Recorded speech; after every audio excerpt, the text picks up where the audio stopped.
Ngayong unang araw ng pasukan, balik na naman ang mga batang posibleng masipanks sa mga magulang. Ang mga dapat gawin para makondisyon ng mga bata sa pagpasok sa paaralan, alamin sa unang balita ni Nico Wahe. Anong mga karaniwang kinatatakutan ng mga estudyante kapag first day of school? Mga bagong kaklase. Yung recitation po. Yung introduction. Sina Mami Megan at mini-mi niyang si Amara, sanggang dikit daw. Kaya ngayon magsisimula na sa kinder si Bagets, todo na ang paghahanda ni Mami kay Amara, emotionally.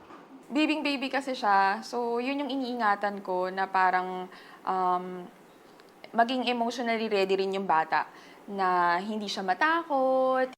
Pero no worries naman daw dahil hindi first time mom ni Megan. Ayon sa isang behavior specialist, mabuti na maaga pa lang ay ikondisyon na ang pag-iisip ng bata na papasok na siya sa eskwela para maiwasan ang sipanks o separation anxiety. Dapat prepared lang yung bata. Dahil kasama naman natin sa pag-enroll yung anak natin, di ba? Para kahit na paano, na-tour natin sila, no? Na ipakita natin sa kanila ano ba yung surrounding ng school para alam naman nila yung ine-expect nila. Unti-untiin din daw ang pag-iwan sa kanila sa eskwelahan.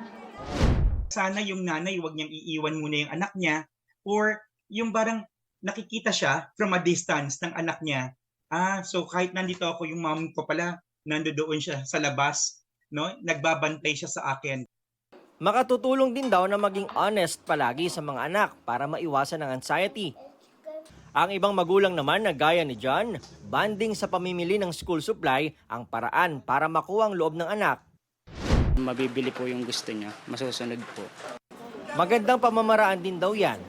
Napakahalaga po ng role ng presence ng mga magulang dahil makakaramdam po ang mga estudyante o kanilang mga anak ng more self-confidence.